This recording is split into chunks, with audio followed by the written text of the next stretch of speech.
This recording is from the ACA World Convention that was held virtually in April of 2020. The WSO is grateful to all of those that provided service and that attended. ACA is an anonymous program. Please respect the anonymity of those that participated in the event. You can visit us online at adultchildren.org, where we have pages dedicated to newcomers and a free literature downloads page. Our service websites, acawso.org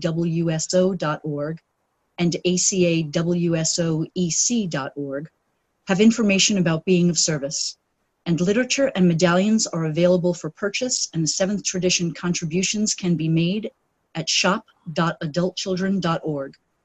Please enjoy the following recording from the 2020 ABC, Global Connections Strengthen Our Recovery.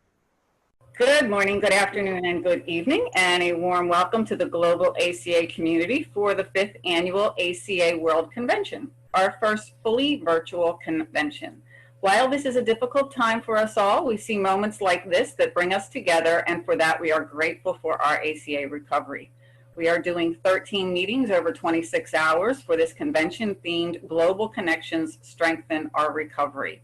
My name is Erin D., and this meeting is being hosted by, I suppose, the Delegate Training Subcommittee has been doing a lot to host it from the World Services. I'm not sure what I was supposed to fill in those blanks, but please remember our spiritual principle of anonymity, as this meeting workshop is being broadcast around the world and will also be recorded and distributed later. Only the active speakers will be unmuted. Some meetings may ask for sharing or for volunteers. Please use the raise hand feature at that time to speak. You will be unmuted when it is your turn to speak. And also note, we have turned off everyone's cameras for meeting safety. Please join me in the opening our meeting with the ACA Serenity Prayer. God, grant me the serenity to accept the people I cannot change, the courage to change the one I can, and the wisdom to know that one is me. We need to share the experience we had as children growing up in an alcoholic or dysfunctional home. That experience infected us then, and it affects us today. By practicing the 12 steps, by focusing on the solution, and by accepting a higher power of our understanding, we find freedom from the effects of alcoholism and other family dysfunction. We identify with the problem and learn to live in the solution one day at a time. Can we screen share our readings with, okay, great. And we're going to ask Mary Jo to read us the problem. My name is Mary Jo, and I'm an adult child. Many of us have found that we had several characteristics in common as a result of being brought up in an alcoholic or dysfunctional household. We had come to feel isolated and uneasy with other people, especially authority figures. To protect ourselves, we became people pleasers, even though we lost our own identities in the process. All the same, we would mistake any personal criticism as a threat. We either became alcoholics or practiced other addictive behavior ourselves, or married them, or both. Failing that, we found other compulsive personalities, such as a workaholic, to fulfill our sick need for abandonment. We lived life from the standpoint of victims. Having an overdeveloped sense of responsibility, we preferred to be concerned with others rather than ourselves. We got guilt feelings when we stood up for ourselves rather than giving in to others. Thus, we became reactors rather than actors, letting others take the initiative. We were dependent personalities, terrified of abandonment, willing to do almost anything to hold on to a relationship in order not to be abandoned emotionally. Yet we kept choosing insecure relationships because they matched our childhood relationship with alcoholic or dysfunctional parents. These symptoms of the family disease of alcoholism or other dysfunction made us co-victims, those who take on the characteristics of the disease without necessarily ever taking a drink. We learned to keep our feelings down as children and kept them buried as adults. As a result of this conditioning, we confused love with pity, tending to love those we could rescue. Even more self-defeating, we became addicted to excitement in all our affairs, preferring constant upset to workable relationships. This is a description, not an indictment. Thank you. And best Cheryl to read the solution.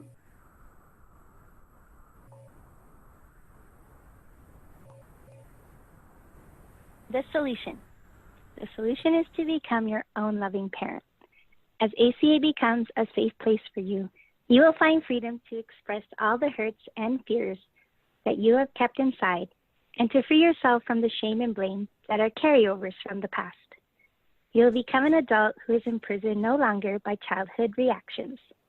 You will recover the child within you, learning to love and accept yourself. The healing begins when we risk moving out of isolation. Feelings and buried memories will return. By gradually releasing the burden of unexpressed grief, we slowly move out of the past. We learn to reparent ourselves with gentleness, humor, love, and respect. This process allows us to see our biological parents as the instruments of our existence. Our actual parent is a higher power whom some of us choose to call God. Although we had alcoholic or dysfunctional parents, our higher power gave us the 12 steps of recovery. This is the action and work that heals us. We use the steps, we use the meetings, we use the telephone. We share our experience, strength, and hope with each other. We learn to restructure our sick thinking one day at a time.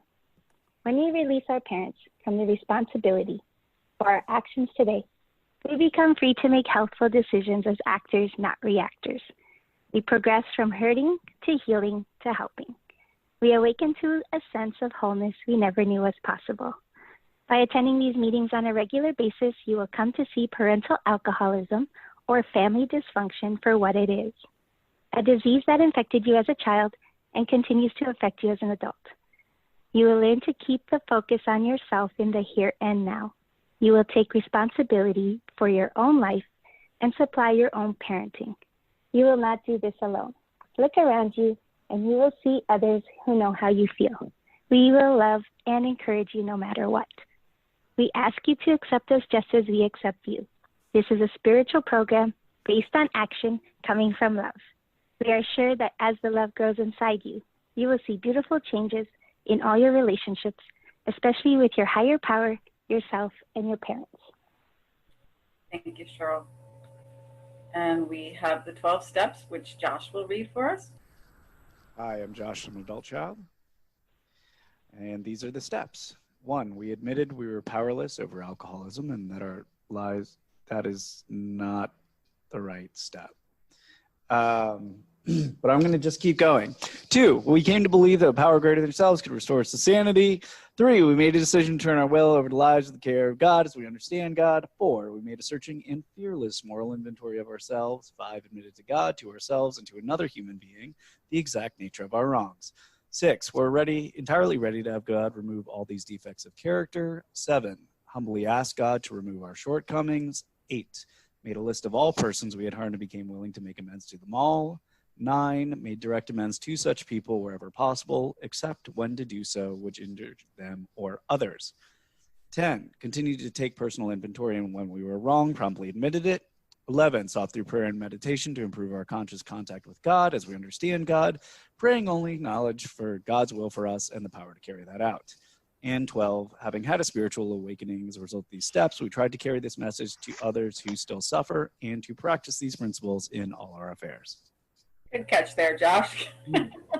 Thank you, Josh. That is my apology. Technical error. Thank you, Josh, for smoothly transitioning that. And I've asked Jeff to read the 12 traditions. Yeah, hi, my name is Jeff, adult child. 1, our common welfare should come first. Personal recovery depends on ACA unity. 2, for our group purpose, there is but one ultimate authority. A loving God is expressed in our group conscience. Our leaders are but trusted servants, they do not govern. 3, the only requirement for membership in ACA is a desire to recover from the effects of growing up in an alcoholic or otherwise dysfunctional family. 4, each group is autonomous except in matters affecting other groups or ACA as a whole. We cooperate with all other 12-step programs.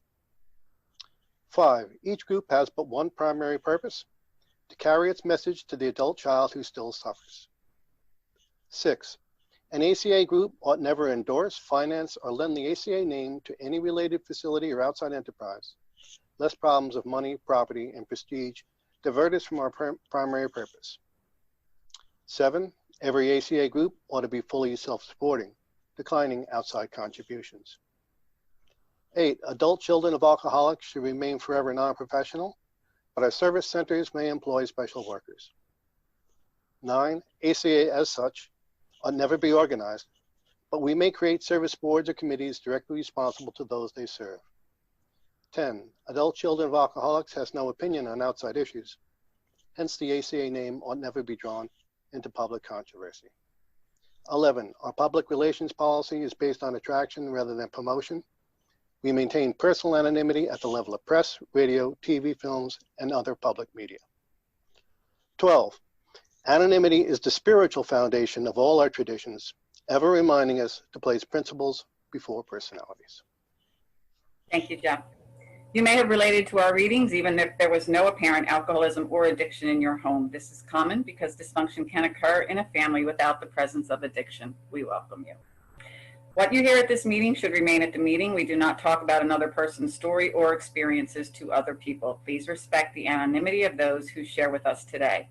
ACA meetings have one primary purpose: to carry the message to adult children who still suffer. This group believes that allowing predatory behavior to occur in and around meetings creates a distraction from this purpose. Please see the adultchildren.org free literature page for the ACA commitment to addressing predatory behavior tent card. You will hear more about that today at the end of this workshop as well, near the end. Announcement: the 7th tradition states every ACA group ought to be fully self-supporting, declining outside contributions. We ask that you consider making a 7th tradition contribution or purchase an MP3 at shop@adultchildren.org. Okay. You're going to see my technical skills here soon, but I want to welcome everyone again. And to begin, I would like to ask our panel to introduce themselves, just letting us know where you're from and what area of service you are in. We'll start in alphabetical order. Cheryl? Hi, I guess I'm first with the C. Hi, I'm Cheryl. I'm from Toronto, Canada, and I serve my home group in many capacities. I serve intergroup in Toronto, and I now am the chair of the delegate training subcommittee, and looking forward to chairing that committee over the next year and serving our delegates and the fellowship as a whole. Thank you. And I'm Erin. I'm from the WSO board. I'm on the delegate training subcommittee, the addressing predatory behavior committee, the OPPM, and a couple other things. And Jeff. Yes, hi, my name is Jeff, and I am a delegate for the ABC from Long Island, New York.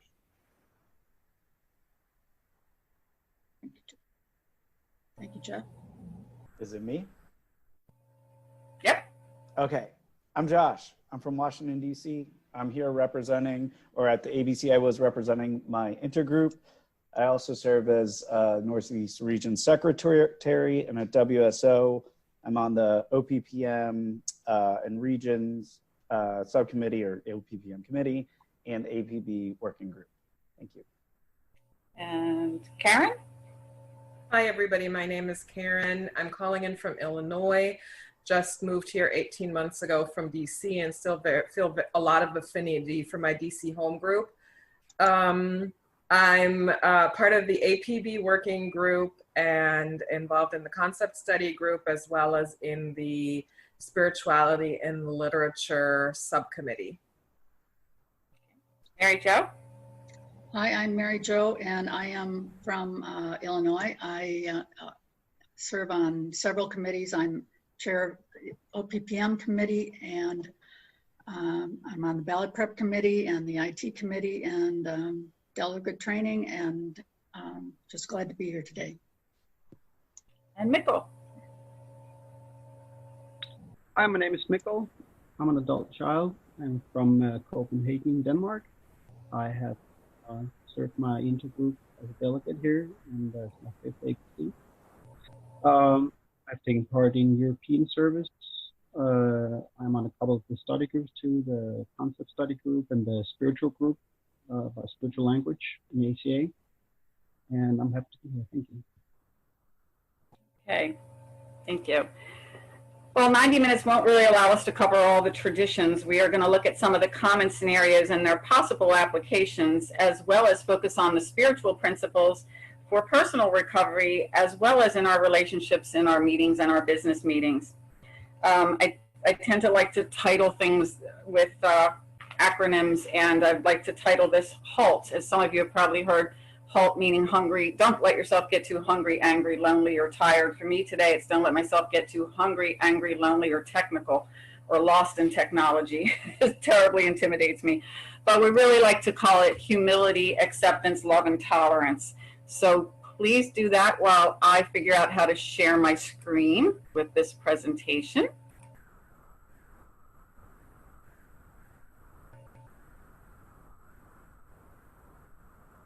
Okay, is it there? Is everybody seeing the 2020 AWC tradition slide in front of us? Yes. Okay, great. Oh, I'm halfway there. Okay. All right, I'm gonna, we are gonna piece this up into 3 different segments. First, I'm gonna read a little bit that's also gonna be on slides about the traditions, and Mikkel's gonna join me in talking about his experiences with the first couple traditions. If we have time at the end, we will allow for some questions, but we wanted to do the best that we can, and so we came up with a panel to give you a good smattering of different ideas and experience, strength, and hope on the traditions. So I'm going to read through this first one, and I'm learning my technology here. Okay. HALT, humility, acceptance, love, and tolerance. We practice these principles in all our affairs, is what our steps tell us. While we intuitively sense that a meeting is not healthy, we often don't know how to communicate it in a way that will be well received. Focusing on the spiritual principles can strengthen our ability to relate to and practice our traditions when carrying out the business of ACA. Business in particular can trigger our laundry list traits where we may unconsciously follow our family roles right into the dysfunction. We know what the problem looks like growing up in unhealthy families. However, we don't always know what the solution looks like. And that is what we're going to try to bring to you today. Aaron, can I interrupt you for 1 second? People are requesting to maximize the view. Is if you go down to the lower right in the bottom of PowerPoint, right. Keep going right. To the left, 2 buttons. Go to the left 2 buttons. The left 2 buttons. Nope, too far. There? Nope, next one over. Nope, to the, yes, click that. Click that. See that. Yay. Okay. Okay. Oops, well now how do I see technology? What do I don't know how to go to the next one though. Forward and back with your keys. Okay, I see. All right, can we try to do this all over again here? Oh, okay. Okay. My family of origin work, my triggered feelings, the shame and abandonment were in large part the role of a scapegoat. What we're going to talk a little bit about is awareness of our family roles and how that may be helpful to keep in mind when feeling ourselves being pulled into a dysfunctional situation. We're going to talk about applying the solution through our traditions. What continues to be important to my recovery is employing curiosity over criticism and principles over personalities to allow me to stay focused on the traditions. Step 12, think of step 12 as the segue to the traditions. Step tells us carrying the message to others is about our relationships. And I find the traditions are all about our relationships with others. Having had a spiritual awakening as a result of these steps, we tried to carry the message to others who still suffer and to practice these principles in all our affairs. In my search to understand a power greater than myself, I attended churches, went to spiritual retreats, took different courses, read book after book. The more I studied the traditions, the more I found the spiritual principles of those to be the guiding forces that I was seeking. Just as working the steps is essential to my recovery, the same became true of working the traditions. Like 2 sides of one coin, I found without both, my recovery and my serenity ceases to exist. Ignoring the traditions, I fall victim to the flip side of the spiritual principles: narrow-mindedness, divisiveness, exclusion, ego, and all that leads to chaos. Unity and trust. Unity we find in the first tradition. Trust tends to be the common thread that ACAs wrestle with. How do we move forward when our past is governed by mistrust? Let me see here. growing, let's see, I can't read everything. So growing up in a family where dominance and codependence left no room for other voices to be heard or trusted, generational laundry lists of traits of people-pleasing, approval-seeking, giving into others, fear of criticism, the overdeveloped sense of responsibility. These were the dynamics that prevailed. Relationships were governed by fear, mistrust, leading to characteristics as self-sufficiency and the compulsion to control. Tradition 1 states our common welfare should come first. Personal recovery depends on group unity. Tradition 1 reminds us that our personal recovery is needed to achieve unity. So how did the steps guide us to unity? And how did working the steps make way to trust the spiritual principle of unity in Tradition 1? So I'm going to read a little bit here and invite Mikkel to join us on this. We must avoid our misguided attempt to recreate our dysfunctional family system within the ACA group. Angry or disruptive members are usually acting out their family role, unknowingly reconstructing their dysfunctional family setting. Some of us can relate to this claim. We could avoid working on ourselves by blaming group members for imagined wrongs and slights. The tolerance we found in ACA allowed many of us to change, and that's from our Big Red Book on page 535. So in terms of unity, and Tradition 1, what experience would you share with a fellow traveler who is voicing their opinion, but still dominating and dividing the group? Mikkel, would you share with us a little bit about that? Hi, this is Mikkel. I can do that. I thought I was going to do Tradition 2 and 3, but I can say a bit about 1 if you want. Thank you. Let me start by saying thank you for that share, and I find a lot of recognition in the roles you described, and you know, my upbringing and my adult life was of course affected by these traits, and just the sheer amount of verbal violence and bad solutions that I experienced, of course made me reproduce some of those. So when I went into ACA, one of the first things that struck me was actually reading a solution that says the healing begins when we risk moving out of isolation. And that kind of confirmed to me, that this might be a place for me. And it also speaks to the importance of first finding identification with the program and then safety. That inclusion in our community is of utmost important. When I read that Tradition 1 as well, that kind of affirmed that for me. And I really see the traditions basically as just important as the step work. Like you have said, and many others, the steps teach me how to take care of my own healing, but the traditions is a very big part, has been and is a very big part of me of learning healthy ways of interacting socially with family, friends. Excuse me, Mikkel, some people say they can't hear you very well. Okay. Does it help if I speak up a bit? Yes. Yes. Thank you. So I was saying that I think the traditions are as important for recovery as the step work is. And I also think that it is a fact that is sometimes overlooked. And my personal experience has been, to the degree that we do not apply the traditions, conflict and poor solution will persist in any kind of group interaction in ACA and also in my private life. There is a saying that when you know what you don't want, you know what you do want. And I got a lot of what I didn't want. So in a way, the tradition has been a big part of my reparenting, and really knowing what common welfare is.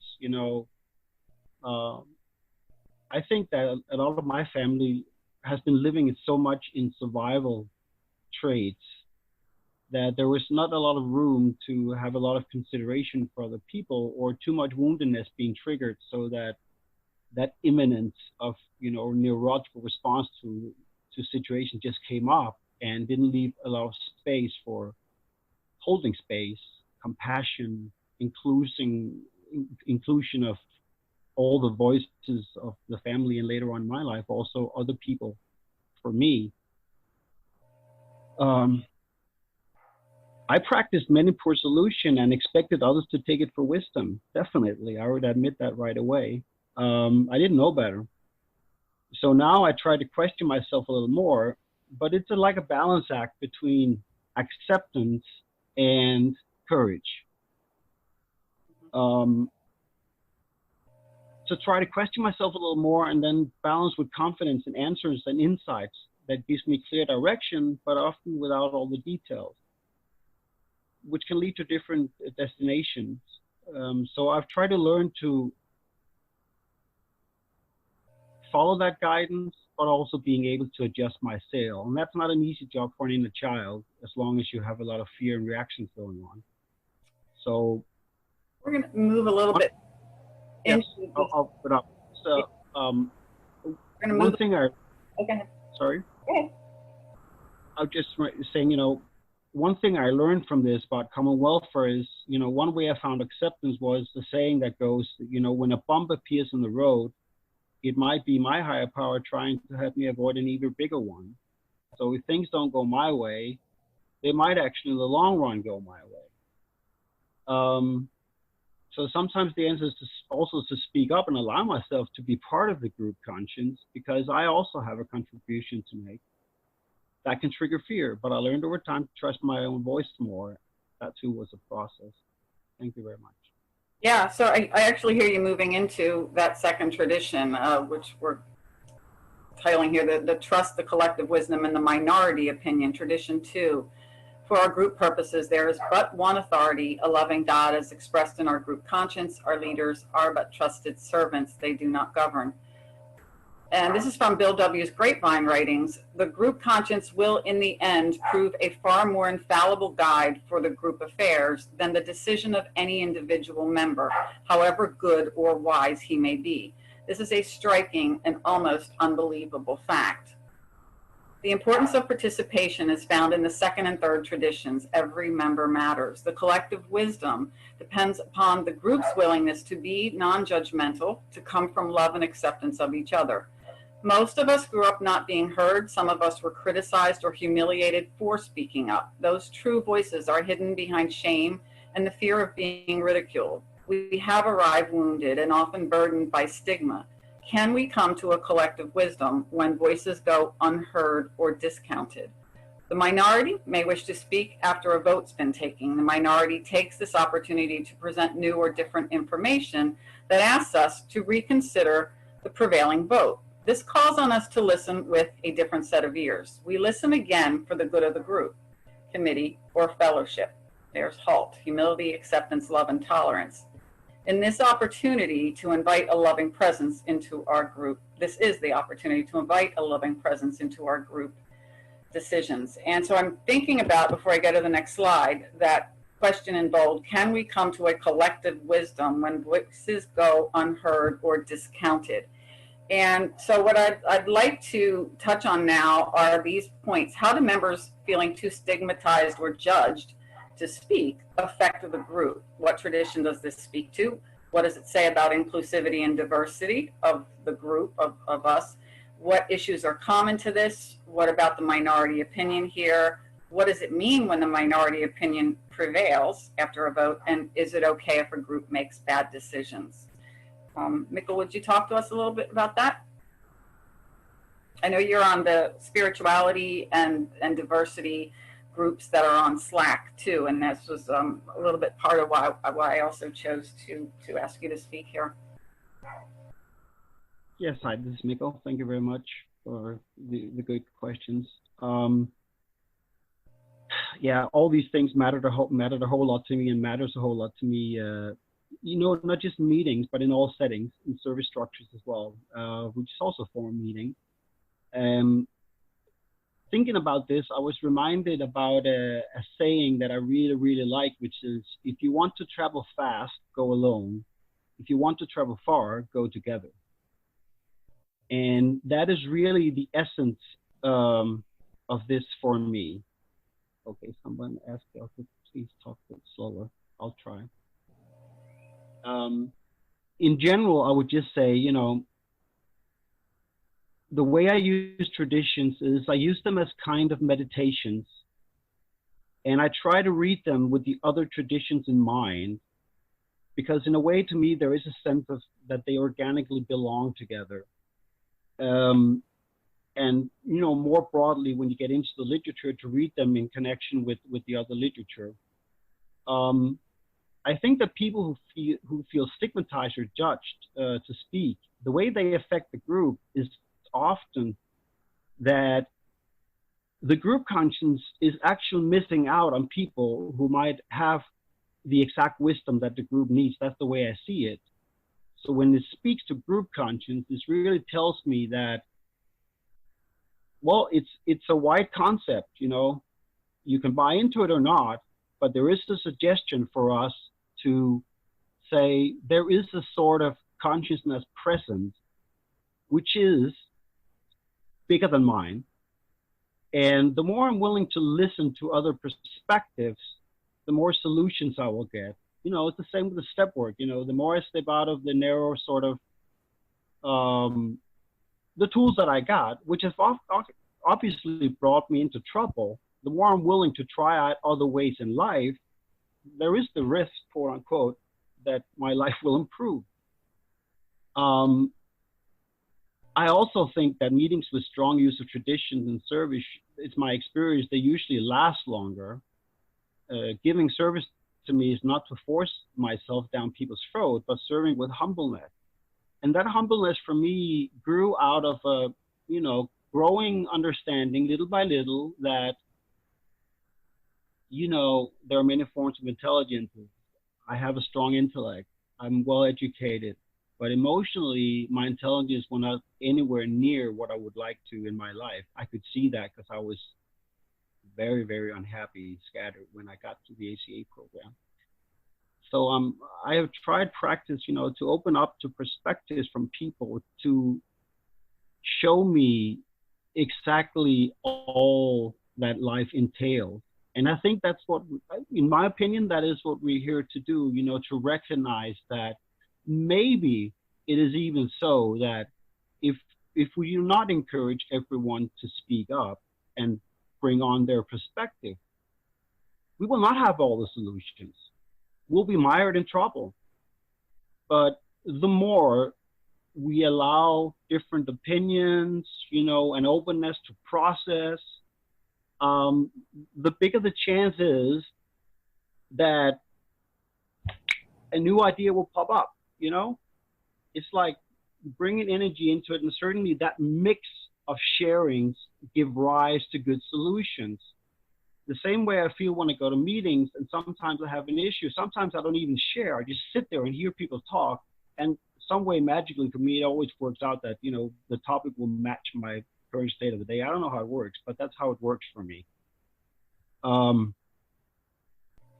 And at some point I find myself saying that, oh my gosh, I just had an answer materialize. You know, I don't know where it came from, but it came out of stepping into that process and just allowing space for something to arise. And to me, that also speaks a lot to inclusion, because the answer I need might be out there.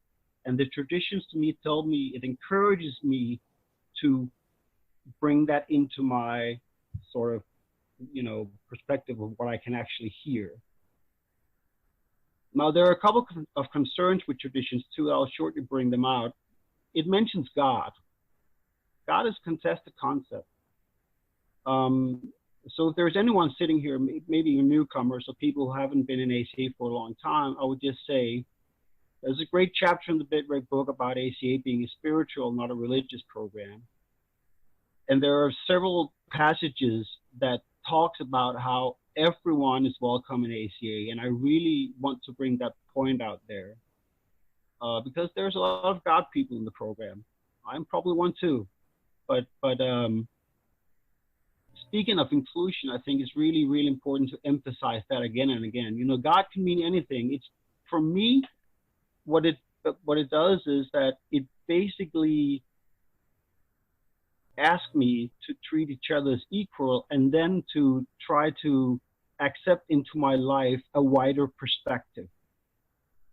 So there is a suggestion, you know, maybe that God can mean good, orderly direction. I would suggest it could also mean good other direction.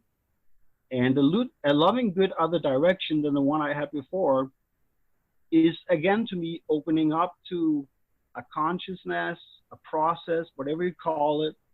Some call it guidance from a higher power. I certainly do, for a bigger conscience. So I'm just saying, if you use what my experience is, if I use the traditions as a kind of a meditation and really taste every word in there, they seem to have a lot of meaning to them. And then trying to, you know, take them in and make them my own. You know, if I want to change the wording or the meaning of a word, I can do that.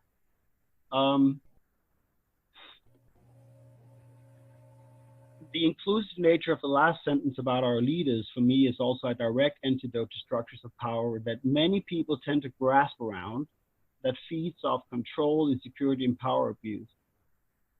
So I feel like, in a way, we are engaging in a form of social experiment.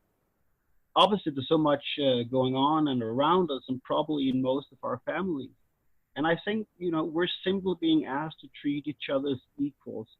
And in that process, a bigger consciousness will arise when we treat each other as equally worth. You know, no matter what sex, gender, religion, nationality, whatever we have, what is behind there? Well, there's a human being. And psychology, you know, tends to say that most people have the same basic needs. Yeah, I think that's what I got for now. Thank you. Thank you. We'll go tradition 4. Each group is autonomous except in matters affecting other groups or ACA as a whole. We cooperate with all other 12-step programs, and cooperation being the spiritual principle with tradition 4. I do have another slide that's going to show us more of the spiritual principles, but what really came to me is cooperation never seeming more relevant right now in this pandemic, and how the decisions we make for ourselves affect the rest of the world. Taking care of ourselves or not taking care of ourselves affecting others. And that this tradition reminds me to inventory how my behavior and my decisions affect others. But this is just the example for me about how cooperation is not, you know, it's not just part of this program, but it's a part of practicing these principles in all my affairs. This tradition tells us in our Big Red Book, the groups are given the freedom to make mistakes. Every group has the unabashed right to be wrong. And when wrong, their decision then becomes part of the growth process, both for the meeting and more especially for the meeting members. The group survives and can flourish if the members are willing to focus on ACA principles and invite a loving God into their decision-making process. Placing ACA first and cooperating with one another is essential for group autonomy. It's funny, but the 4th tradition almost began to look like one of the 12 steps to me. I began caring more about myself because I was part of something, and that's from the Big Red Book, which also takes me right back to tradition 1 and unity. Groups that remain close to the 12 steps and traditions tend to ride out difficult times more smoothly. They tend to survive. This also being in our tradition 4. So I'm just going to peek ahead here and see, okay, good. Spiritual principles of our 12 traditions, some of them, anonymity being the common thread, unity, trust, open-mindedness, cooperation, equality, humility, inclusivity, service coming from love and gratitude, singleness of purpose, and placing principles before personalities. Josh, do we have 5 minutes for all of our panel to talk a little bit here about what they heard? And I have, out of the 25 minutes, we have 6 minutes and 35 seconds. Oh, that's wonderful. Okay. So I'm going to kind of go back here and talk a little bit about, okay, awareness of family roles was one. How do we move forward when our past is governed by mistrust? How do the steps guide us to unity? What experience would you share with a fellow traveler who is being rather divisive and dominance? Can we come to a collective wisdom when voices go unheard or discounted? And then we had some other questions there. I'm going to open it up to our panel to to talk to us about what they heard and what their experience is.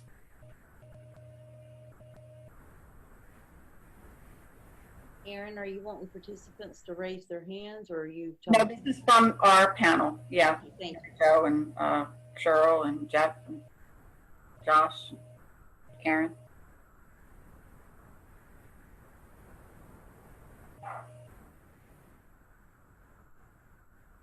Are they all free to speak, or they're asleep?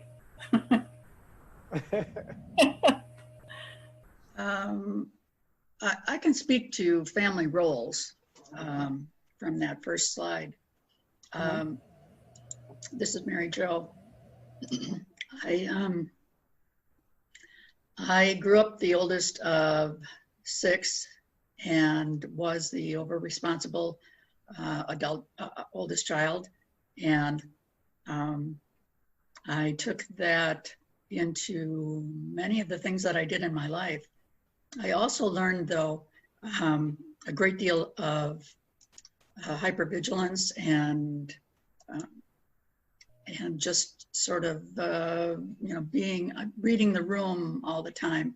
And sometimes that got in the way in my meetings, especially in the beginning, because I thought, well, they're not doing it right, stuff like that. And so I learned over time to pull myself back, but also to admit to the group when I had made a mistake, when I had overstepped my bounds, and to learn to moderate my behavior to be something that I was more comfortable with and more functional. Thank you. So what about tradition 2 and the spiritual principles, and how you've seen that work in your groups, or tradition 2 or tradition 3? Throw that question out.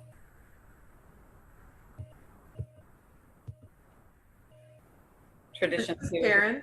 Go ahead, Karen. I would like to speak specifically on tradition 2 in terms of the, you had it on the slide as one of the spiritual principles of trust.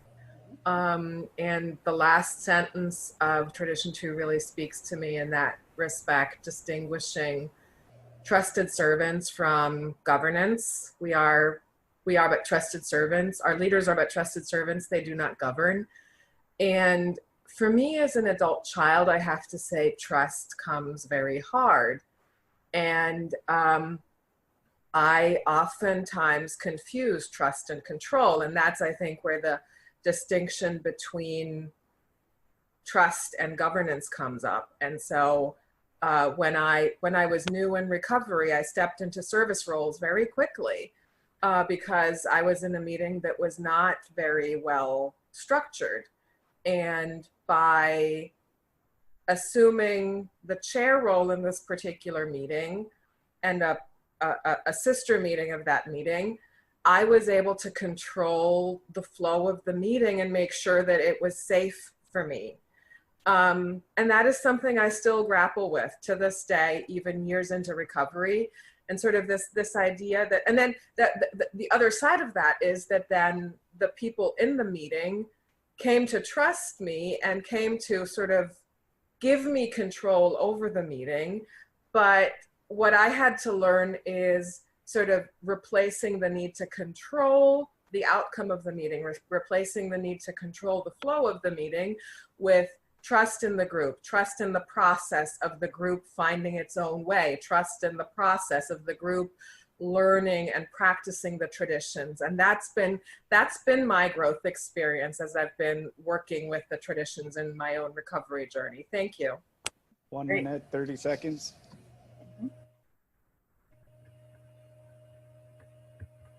Miguel, can I jump in here? Sure. I just saw a couple of questions from participants that I would like to address, which goes into this. One was about examples of applying traditions in meetings. Another one was how to, handle when newcomers get shamed for cross-talking. And, I think as in many things in these programs, the way to work with this is to keep on raising awareness, raising awareness, raising awareness. So like in Denmark, for most of our meetings, we have like a weekly topic for each meeting. So every week it will be a different thing, like step traditions, personal bill of rights, whatever. And that's a good way to incorporate it into the meetings, to have at least one monthly meeting, do a reading of a tradition and have somebody share about it. When we share about our experiences, the consciousness grows in the meeting. And that's, that's part of the process. And I think it's really important to do that. My experience is that meetings who don't address or work consistently with traditions tend to forget them, because it's like it gives boundaries. It gives healthy boundaries for our behavior and how to treat ourselves and others. And about the newcomers, first of all, we have a tradition 5, which says that each group has the one primary purpose: to carry its message to the adult child who still suffers. The first one that comes to mind for me is the newcomer in that one. So it tells me how important it is that we make a safe space for them. A fellow travel of mine used to have this saying, which I really like, which is also a way of kind of having compassion for that whole process, is to say, ACA is a bit like a patient organization. We're all patients. And to have that awareness also that, just because you have many years in program does not mean you have full recovery. I've seen people sit in meetings for as long as I've been here and going nowhere. And then suddenly at some point they would start to work on themselves. But it's just to say, I have at least, and I know a lot of old timers have experienced, that even after years in program, you can have a newcomer come in the door who just say that one thing that reminds you of where you came from, that reminds you of your hurt, that reminds you of what you grieve. You are so worthy and welcome, and we need you. Someone came before me. They were a newcomer once. If they hadn't stayed on and kept going, there would maybe have not been a program for me.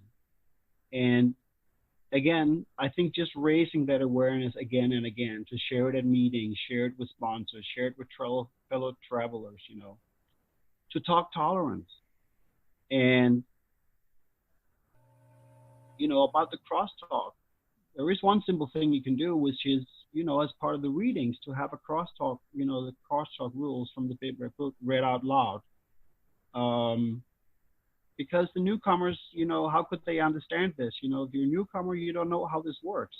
And actually, I think, if newcomers are shamed, it tells a bit about the state of recovery of the old timers. They're shaming the newcomers, because that's kind of a detrimental trait. So I would just bring that out there.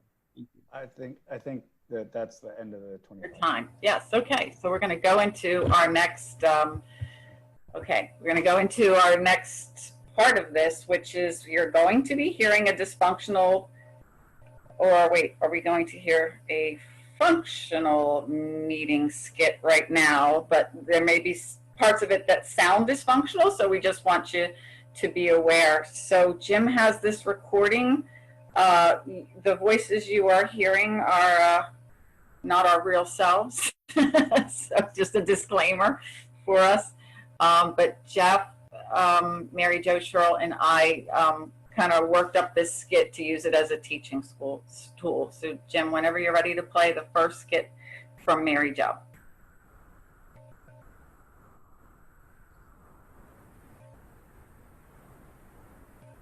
Yeah, I'll have to take over the screen share to share my sound. Mm-hmm. So we'll show that. And hi everyone, my name is Pauline. Welcome to our business meeting. It's been about 4 or 5 months since we had a business meeting, and I did want to update everybody about some old business. We previously had a phone list that I was circulating, as well as trifolds for our literature table. I am your secretary and your treasurer. And I have really decided over these past months that it's become too much for me to keep up with a phone list. And I'm really not sure as to the usefulness of it, as well as the trifolds. These were things we had taken a group conscience on. but we really can't determine how well the trifolds are working to reach people and newcomers. It's costing us a lot of money, and they just kind of get hoarded right out the door. But our meeting attendance isn't growing, so I really don't see that there's any effectiveness to it. So I am going to stop doing that. So that's basically an update. That's the old business. Does anyone have any new business that they would like to bring to the meeting? Well, my name is Jeff, and we have an existing GC, and I believe we should stick by that.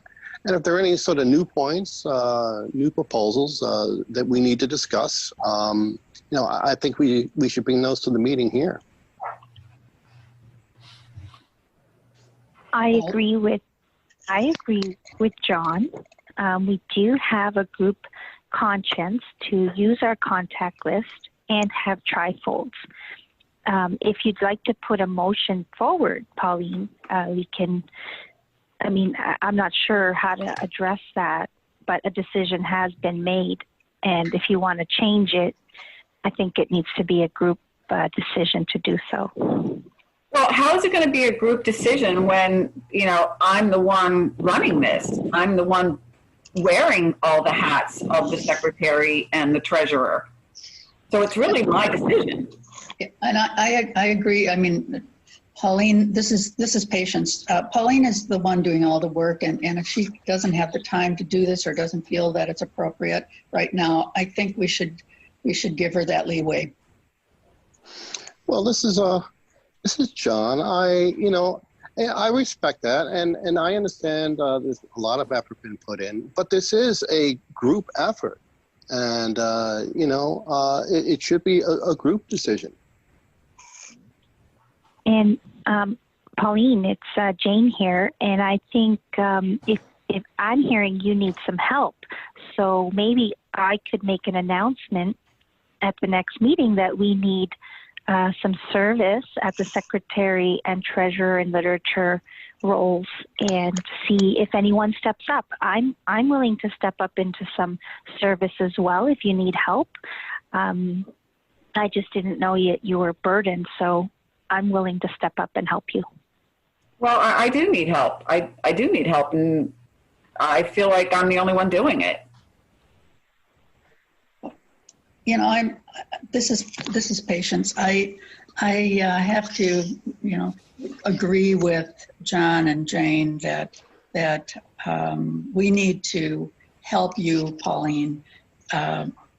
You have taken on so much, but it really starting to feel like for the health of the group, it's a good idea to spread the responsibilities more. Yes, and this is John. I just want to add that, these group conscience items, are existing items that have been group conscience for quite some time. And these are important points, I believe, to address and continue. I mean, the group contact list has helped many people. It's helped me in my recovery, allowed me to connect with people, to stay in recovery. Our pamphlets have gone out to many people. We've gotten responses. These are important matters, and I don't think they should just be, stepped on. And Pauline, I'd like to say I am so tremendously grateful for all your service. Without you, the meeting, wouldn't have been able to survive. So I'm really grateful for that, and you've been an inspirational help and instrumental in this group. And we need to step up as a group to maintain this group. It really should not be on your shoulders. Well, I do appreciate that, Jane. Yeah, I mean, that makes a lot of sense to me. Yeah, and John here again. And, as far as attendance and people, hearing the call to service, I think if we just, bring this to these items to the group, announce our business meetings, get people involved, and we can just really work this out. I'm feeling good about this. This is patience. I'm feeling good about this. And Pauline, this isn't an attack on you in any way, and I appreciate that you're open to these changes. I think it really, maybe our attendance would increase again if we're more open about this stuff. So, well, what do we want to do about our business meetings? Well, what I'm hearing is that the contact list, maybe I can take that off your shoulders if it's become too much, and I can contact everybody and let them know that we're going to have another business meeting to speak to the service that's required to keep this group going. Would that be helpful for you? Sure. Yeah, and I'm willing to keep the literature table going and keeping the trifolds that we have out, and take it from there. How does that sound? Well, it sounds good to me.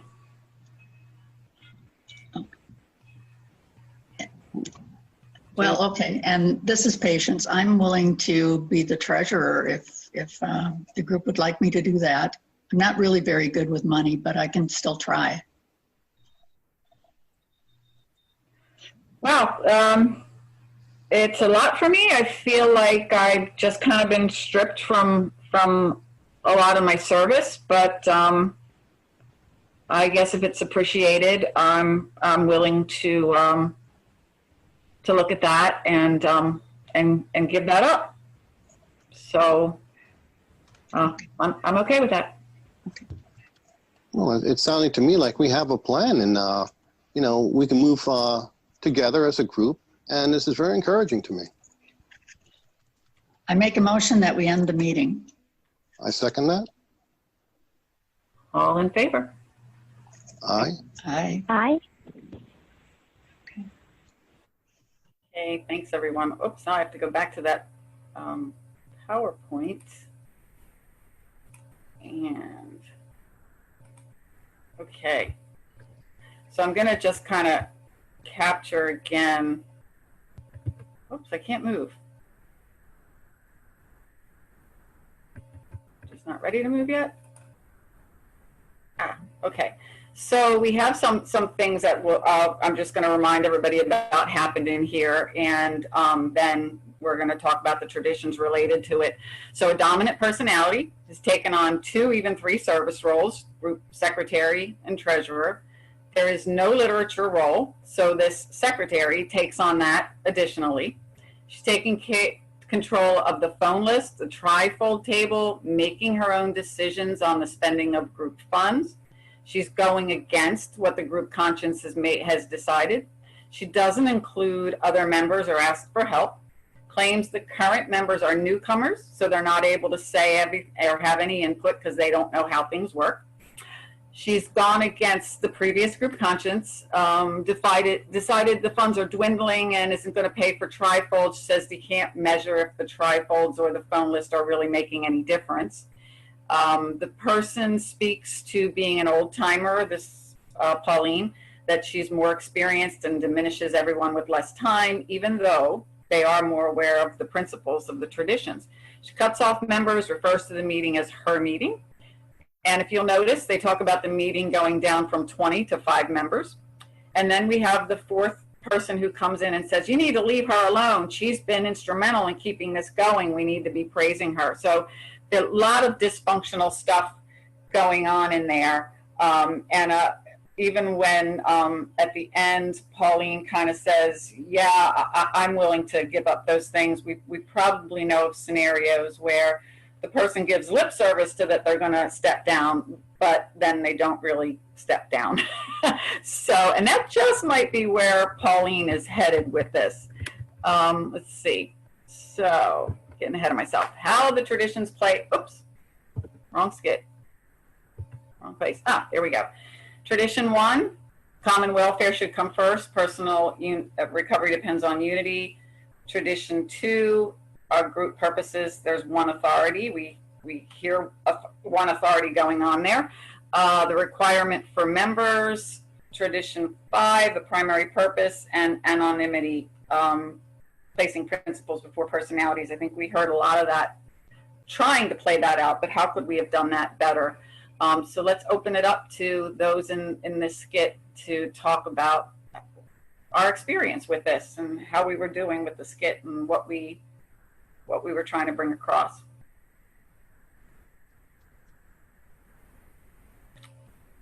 This is Josh. I'd be happy to throw in 2 cents. Josh, can you go there? Yeah.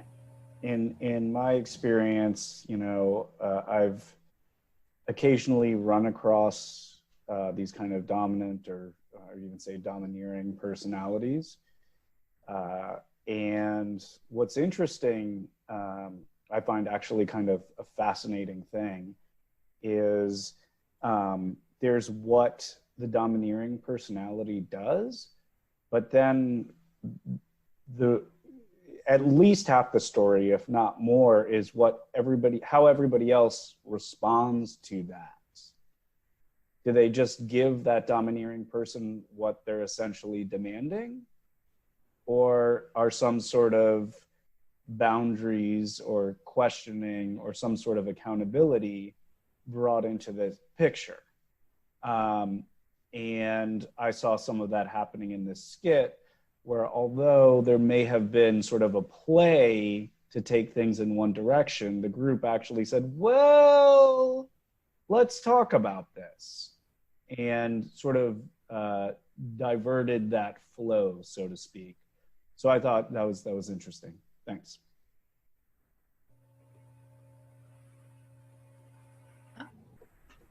I think it is frequently a situation where someone who maybe was the person who started the meeting, or one of the people who started the meeting, and or they were one left after a lot of people left the meeting, that they take more ownership than they should. And this frequently happens with older members, but it can happen with newer people too. But that it, you know, we sort of, any of us can get lost in our control issues. And someone like Pauline may end up leaving the group in the long run if people stand up for themselves as part of that group and say, you know, this isn't working, we want to do it differently. It is about trying to put principles before personalities. And the principle here is that it's unity. It's not a single person, because that one authority in our meetings should be the loving, a higher power expressed in our group conscience. And so if group conscience is not part of the process and honored as part of the process, then things sort of fall away. I'll stop for now. Thanks. By the way, someone did say in the chat, frequently things don't work out when these positions of responsibility are not, people aren't elected or chosen by group conscience. In our skit, we did volunteer, but the recommendation would be then, even though someone volunteers, that the group validates that, and that person doesn't just, they're off and running doing it. Yes. So we also noticed there, you know, what was the frequency of business meetings? If you heard Pauline say, you know, we had a business meeting about 4 or 5 months ago. I mean, that certainly speaks to people not showing up, people not being involved. And who's controlling the frequency of that business meeting? How is it being determined? Does every member get to speak in a business meeting? You know, in my group, we go around the table and everybody speaks once before someone speaks a second time. Rotation of service, we don't, you know, that's once again where things tend to get stuck. If the service isn't being rotated, people don't get to experience the gifts that come with service. but I also liked in that skit, we did two versions. We actually did a crazy dysfunctional version, and we decided people might get too triggered and we probably should go with this one. But if you notice that the members in the group didn't go out, attacking Pauline, but they stuck to the principles of what needed to happen.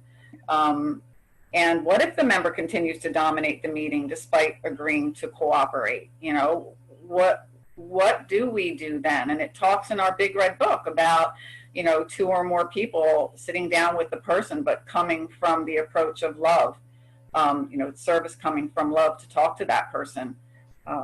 Anyone else? I'm going to, I'm reading the chats, and there was a comment about how, people don't step up to do service.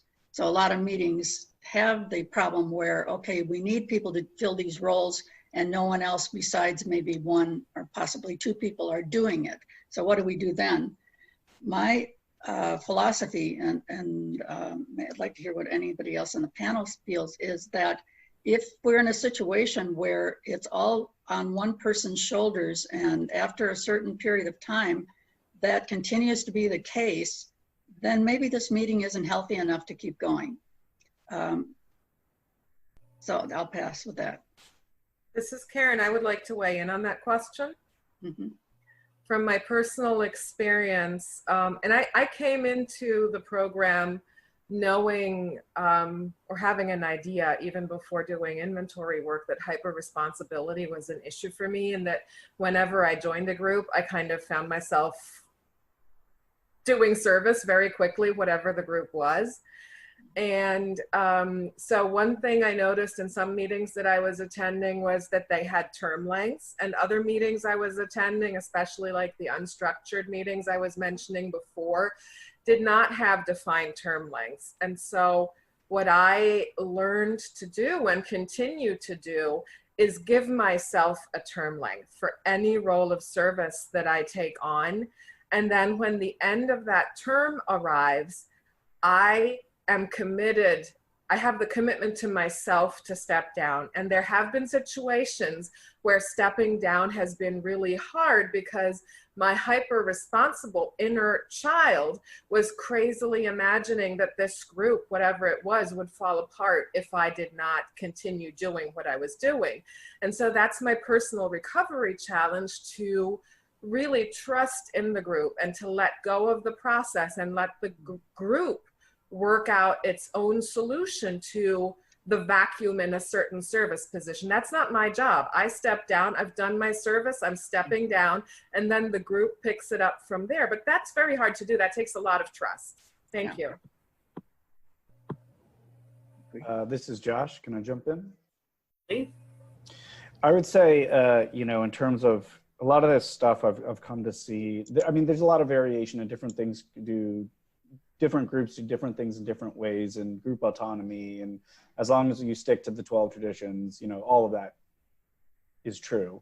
And I think there's some patterns of sort of like best practices in my experience that tend to help meetings a lot. And one of the most basic ones is, I mean, different meetings do different things, but I found it works pretty well to just have a monthly business meeting on the books. And then if there's something that needs to be talked about, generally there's something, buying literature, something, there's old business, there's new business, there's a placeholder for these things to talk about. So it's not on someone's shoulders to call a business meeting. There's just one on the books at a regular scheduled interval. I hear a lot of people think that monthly is good. I also do think, picking up on what Karen said, one great exercise that I've done in a lot of meetings I've been in is for the group, as part of group business, to establish not only what the term lengths are for each position, but what the sort of job description is for each service position. So it's established by the group. There's not questions. People know what they're signing up for. And the other thing is to have for each position, I mean, in other 12-step programs, it might be a sobriety requirement. but sometimes time of attendance in ACA, length of emotional sobriety requirement established by group conscience can be very helpful too as well. Thank you. Hi, Oh, go ahead. Yeah, hi, this is Jeff. I want to talk a little bit about triggering and attitude, because, we're talking about wonderful procedures and actions. But I recall early in the process, when I first started getting involved in business meetings, and I have to say that I know we haven't presented the highly dysfunctional one, and I have no idea who acted in that. But there was a lot of triggering. There was a lot of there were nasty responses, and it was volleying back and forth. And I remember a very early business meeting where I felt very righteous. I felt I had a lot of compassion, and I did. But I got triggered when I heard dysfunctional statements in the room, people putting down the traditions and principles. So I was triggered internally. And I found that it's very important for me to remember that, everybody's hurting, or everyone can be hurting, and to not take it personally, and to recognize that my own stuff is getting triggered in the whole process. And I don't want to have all of that launch into the business meeting, because I've seen it escalate, and it can be, well, it can be pretty wild. And so remembering that person, for example, I know I've become the meeting. I had to let a meeting go one time. One of the most difficult things I ever did, and probably the biggest growth I ever had in the business meeting, a whole meeting altogether. And so, yeah, and allowing mistakes to happen, I find not only are mistakes inevitable, but they can be some of the greatest growth opportunities too. But all with this group unity, working together. As long as we do this together, we'll get through it. So 2-minute warning. Thank you. And that's speaking to tradition 4 there, that we have the right to be wrong as long as we learn from those mistakes. And I mean, this certainly was a group that had some things going on wrong, and not just on the part of Pauline, but the group finally had the courage to step up and talk about what was going on there. And there are resources out there. We have on our website a best practices section where you can look for some ideas about how to make business meetings work smoother. We have the new Jim, what's the name of the committee, networking committee that is also about business meetings, etc. Before we go to the next skit, I'll also let everybody know that on our website on the delegate training subcommittee, we've actually started to put together the traditions, and we will have all 12 of them. We have the first 6 right now that was done by the Oaks group in Pennsylvania, and they're some dysfunctional and some functional skits, but then there's questions to go with them to learn. And they're fun, but they're educational. So we're going to do an APB skit now addressing predatory behavior, which is unfortunately quite common in our meetings, but fortunately we're probably one of the first 12-step groups to really look at addressing it. And if we can have Jim play that skit. All right, hold your place again. And see if I could find this. We have 2. We're going to do the functional version first, and then you're going to hear the semi-functional version of it, and then we'll talk about that.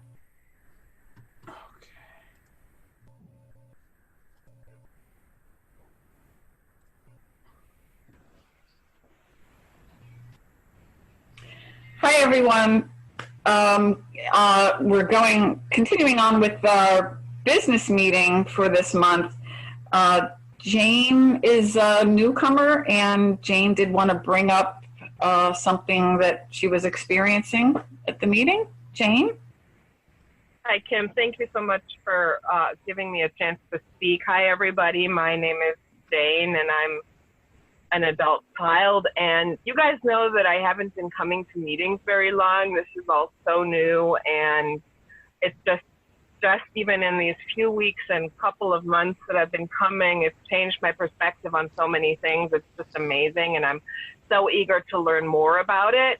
But then I had this experience with someone who comes to this meeting recently that's made me feel really uncomfortable. And I wanted to bring that up to the group to hear what you guys think about it. So what happened was that he's been approaching me after meetings, and he's been saying really supportive, really encouraging things. And he's been wanting me to call him and offering sponsorship. And then at this one meeting, it wasn't here, but at another meeting that he and I go to occasionally, he kept me in the meeting room after the meeting had already ended, and we were sitting very close together and talking. And he was saying a lot of things that sounded really good, but that I just am not, they don't resonate with what I've been reading and what I've been hearing at meetings. And then he was sitting so close and sort of trying to hold my hand and getting physical in ways that just made me feel very, very uncomfortable. And it made me feel so uncomfortable. I just didn't know what to do about it. And I mean, I'm so used to second guessing myself, so I just don't know what to think of the whole situation. But then I did find in the Big Red Book a section about 13 stepping, and I'm wondering whether that applies in this situation and what this group thinks about that. Wow, Jane. So this is something that I know you're new, but I really think you should be taking this to your sponsor and taking a look at your, ability to be assertive with this person. And yeah, this sounds like a personal problem. I'm not sure what this has to do with the group welfare. Can I say something else though? I don't have a sponsor right now. I have such a hard time trusting people that it feels really hard to even think about developing a relationship with a sponsor. But I do have a therapist, and I brought it up with my therapist, and that therapist encouraged me to trust my intuition and to just back off if I didn't feel safe in the situation. And so that's what I've been doing. And when I started doing that, he started becoming more aggressive. And there was even a situation, just sort of, even though I've been turning away after meetings, he keeps approaching me. And then there was this one situation, also another meeting, not here, where after the meeting had ended, I was inside talking to some fellows, and he was lingering in the doorway. And when I then finally decided that it was time to leave, I had to leave and couldn't avoid going through that doorway anymore. When I did walk past him, he just kind of lunged in and demanded a hug. And that just made me feel so uncomfortable and so unsafe. And I don't feel like that's just a personal issue. Well, I think that in order to be safe, you can, find some other women or people to walk out with. And I think you can walk out with other people and, just kind of keep coming back. And this kind of sounds like an outside issue. This isn't exactly happening in the meeting. After the meeting, not during the meeting. Yeah. So it's not really our place to bring that into the meeting. Is there any other new business that we'd like to discuss? Yeah, let's move on. So let's take a moment just to confirm that was the dysfunctional version for everybody. So the next section is trying to replay the same thing with a group conscience that operates in a healthier fashion, just to clarify. Okay, thank you.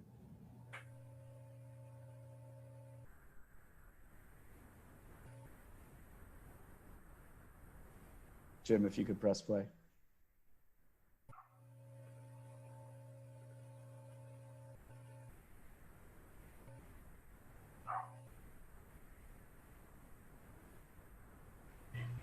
Jane is been newer to our group, and Jane has something she'd like to bring up. Go ahead, Jane. Kim, thank you so much. Hi, everybody. My name is Jane, and I'm an adult child. And as you guys know, I haven't been coming to meetings very long. This is all very, very new to me, and I'm so excited about it. It's changed my whole perspective on life and on where I come from, having grown up in childhood dysfunction. And I'm so eager to learn and talk to anybody who has some insights to offer. And there's this situation that I've been experiencing recently that I wanted to bring up to you guys because I just don't know what to make of it. This guy that comes to this meeting, and he also attends some other meetings that I go to, he's been approaching me after meetings, and he says super supportive and encouraging things, and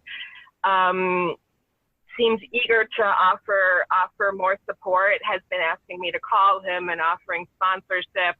And then not too long ago, there was this situation that made me feel really uncomfortable where, not at this meeting, but at another meeting, he kept me inside the meeting room after the meeting had already ended, and we sat close next to each other. And he was talking to me about the program, and he was saying some really good things. It sounded really good, but it just didn't resonate with what I've been starting to read in the Red Book and hearing at meetings. And I also felt really, really uncomfortable that he was so physically close to me and he was holding my hand, and it just made me feel really uncomfortable. And I'm so used to second guessing myself and questioning my own judgment in these situations.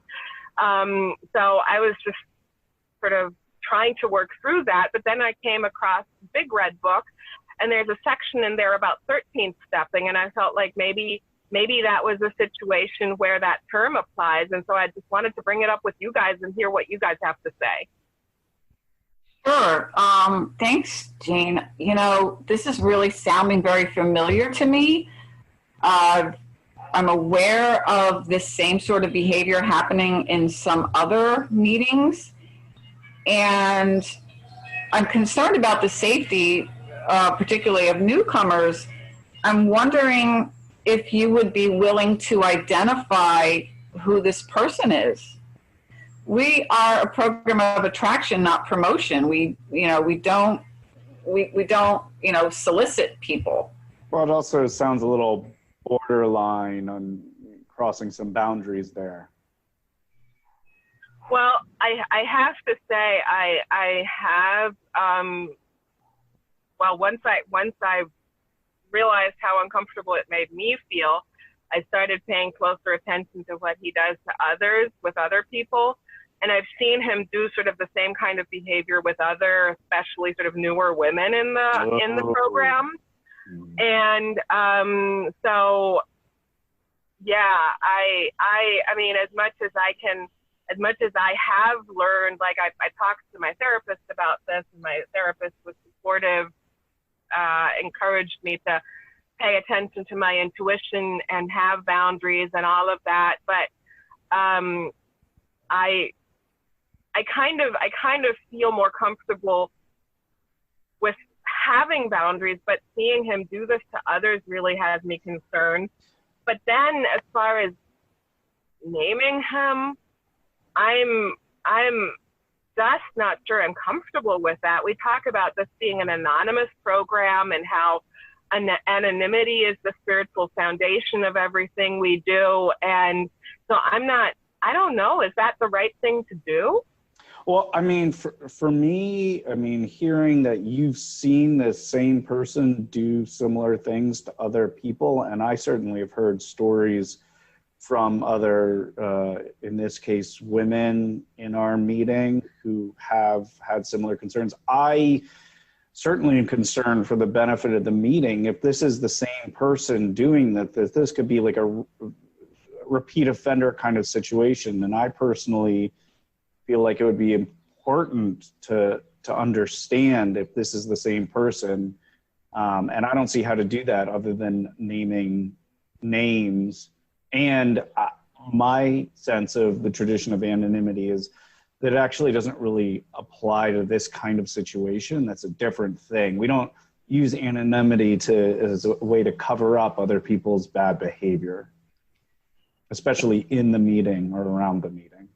Yeah, and we really need to be considering the common welfare of our group and the groups, you know, the other groups that this is affecting. So.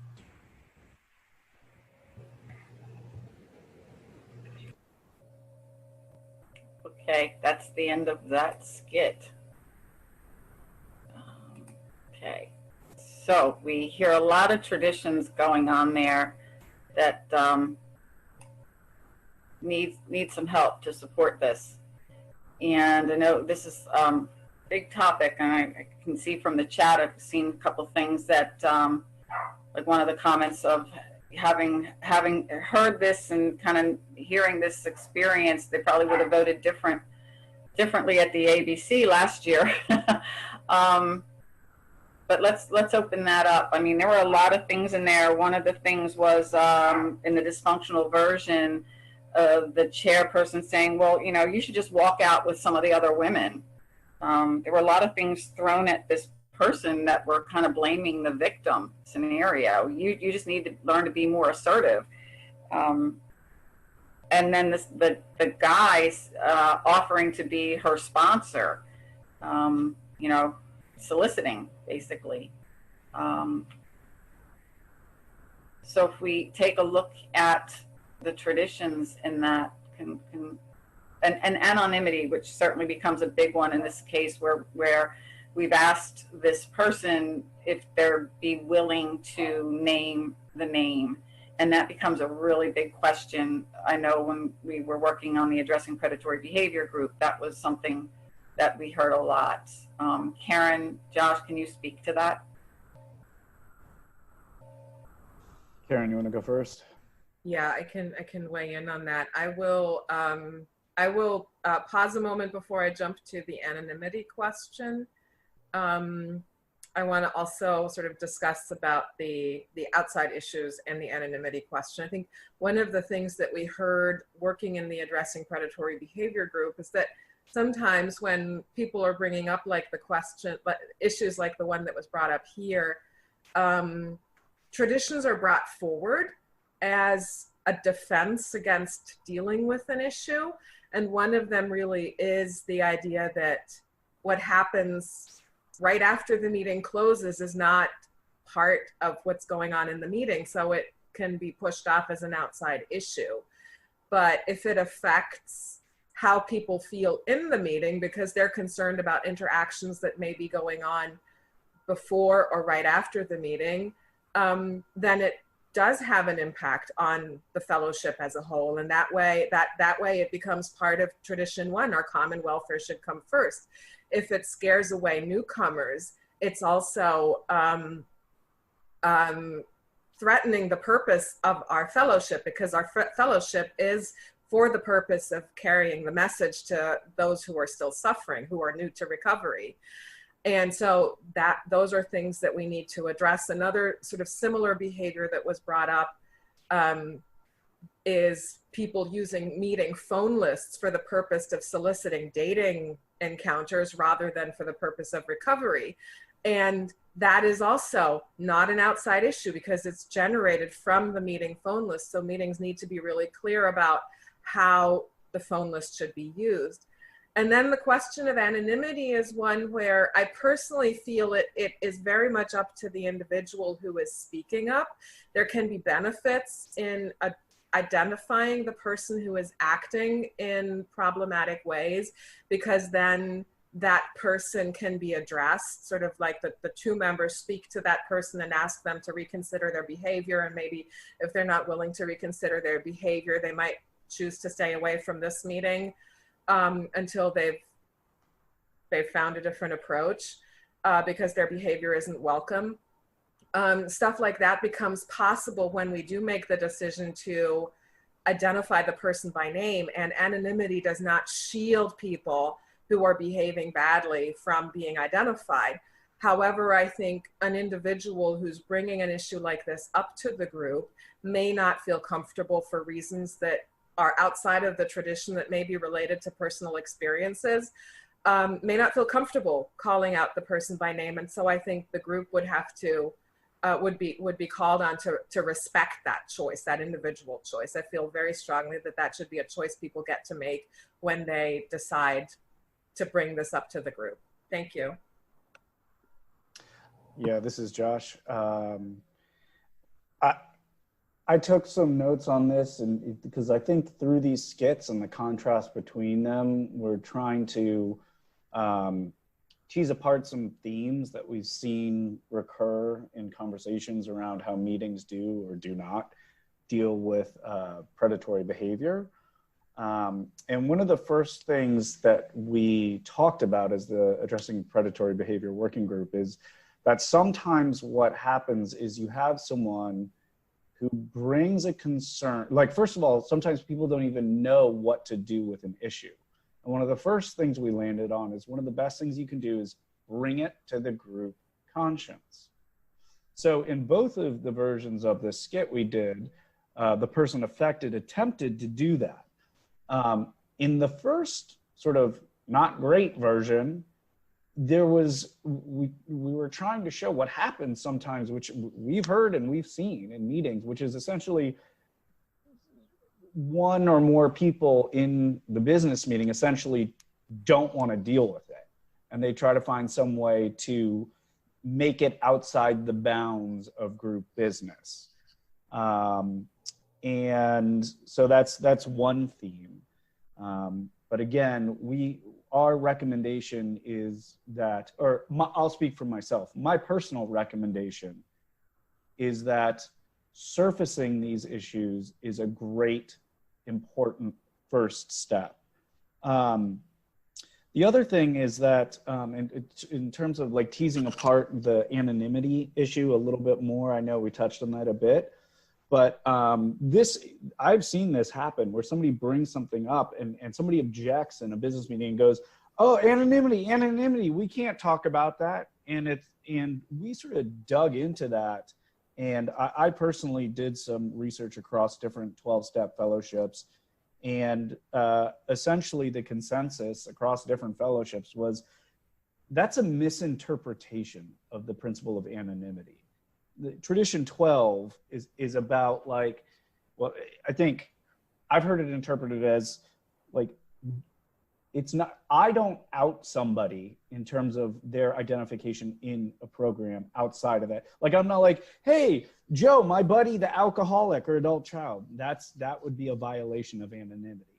Some people also think it applies to, things like your professional life doesn't apply in a meeting.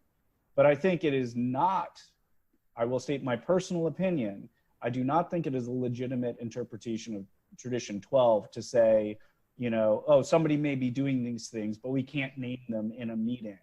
That's not what the Tradition 12 is about. So, thanks. Yeah, we're at the end of the time for the workshop. Aaron, can you bring it to a close? Yes, I can. Okay.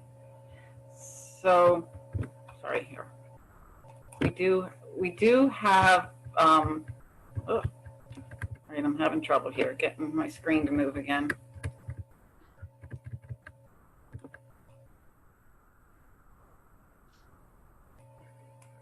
Okay, there, solutions to consider. Monthly tradition meetings are really a very proactive approach. I would really encourage people to do that. There's some great, if you look in your big red book, at the end of each tradition is a meditation that goes with the traditions, and the spiritual principles are there. There's so much courage, strength, and hope in there.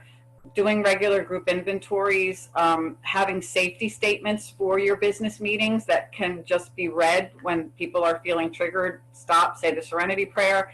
The 2 or more people approaching, asking them to discuss it with their sponsor. There's going to be a workshop later today about 3- and 4-part statements, talking with nonviolent communication. Rich R is going to be doing that in a couple hours. And discussing it with your local intergroup. I mean, there's a lot of chats on there, a lot of questions, and we know that there are tons of questions about this.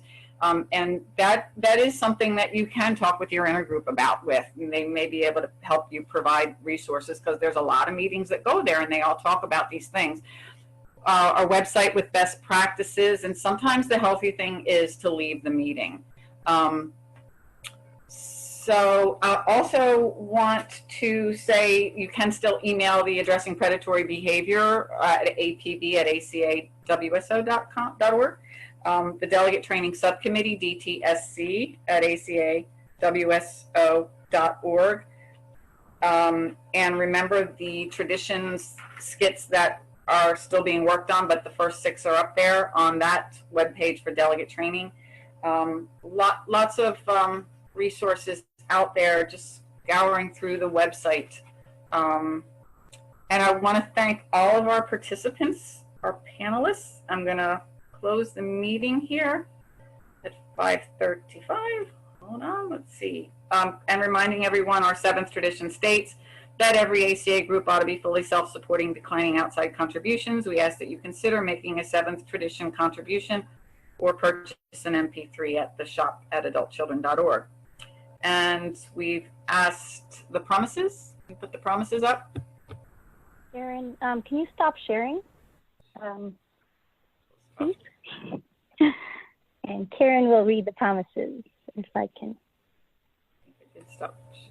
I have them in front of me. I can read them from the book. Here it is. There it is. The ACA promises. We will discover our real identities by loving and accepting ourselves. 2, our self-esteem will increase as we give ourselves approval on a daily basis. 3, fear of authority figures and the need to people please will leave us. 4, our ability to share intimacy will grow inside us. 5, as we face our abandonment issues, we will be attracted by strengths and become more tolerant of weaknesses. 6, we will enjoy feeling stable, peaceful, and financially secure. 7, we will learn how to play and have fun in our lives. 8, we will choose to love people who can love and be responsible for themselves. 9, healthy boundaries and limits will become easier for us to set. 10, fears of failure and success will leave us as we intuitively make healthier choices. 11, with help from our ACA support group, we will slowly release our dysfunctional behaviors. And 12, gradually, with our higher powers' help, we will learn to expect the best and get it. Thank you, Karen. And we're going to ask Mikkel to take us out with the Serenity Prayer. Yes, thank you very much, everybody, for being here and for allowing me to participate. Well, I'm with the Serenity Prayer, and I will just encourage you to maybe do it in your own language. I'll lead in English. God, grant me the serenity to accept the people I cannot change, the courage to change the one I can, and the wisdom to know that one is me. Thank you. Okay. Thank you, everybody. We could have covered even more traditions, but with 90 minutes, keep coming back.